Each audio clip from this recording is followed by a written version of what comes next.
On Monday, Ukrainian President Volodymyr Zelensky officially named Yulia Svyrydenko, the current first deputy prime minister and minister of economic development, as his nominee to become Ukraine's next prime minister. This move, long rumored but finally confirmed, marks the beginning of a new political chapter in Kyiv. Zelensky's announcement comes amid intensifying efforts to reform Ukraine's government structure, rebuild its war-torn economy, and deepen strategic cooperation with the West. In a statement posted on social media, Zelensky said he had met with Svyrydenko earlier that day to discuss critical priorities, bolstering domestic arms production, fortifying economic resilience, and implementing agreements made with both European and American allies. These include commitments from the recent Ukraine Recovery Conference, focused on long-term reconstruction and defense.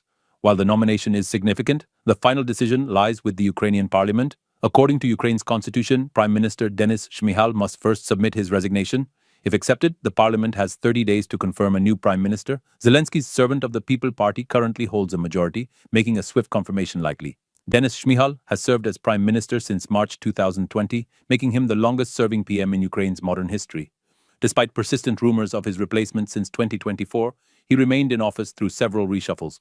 Now it appears his tenure may finally be ending as Ukraine enters a new phase of wartime governance and post-war planning. Yulia Svyrydenko's rise has been steady and strategic. She began her career in 2008 as an economist, and by 2011 had become Ukraine's permanent representative in Wuxi, China, a rare international role for a regional official. In 2015, she led the Department of Economic Development in Chernihiv, eventually becoming acting head of the region's state administration. Her national prominence grew sharply after 2020. Zelensky appointed her to represent Ukraine in negotiations within the Trilateral Contact Group on Donbass, a vital channel during early discussions with Russia and international observers. By November 2021, she was promoted to first deputy prime minister, becoming one of the key architects of Ukraine's wartime economy. In 2022, she was tasked with leading the nation's sanctions policy, working with allies like the UK to ramp up economic pressure on Moscow. Her role in strengthening Ukraine's strategic economic foundations earned her international recognition, including a spot on Time's 2023 Time 100 Next list, where she was hailed as symbolic of Ukrainian resilience.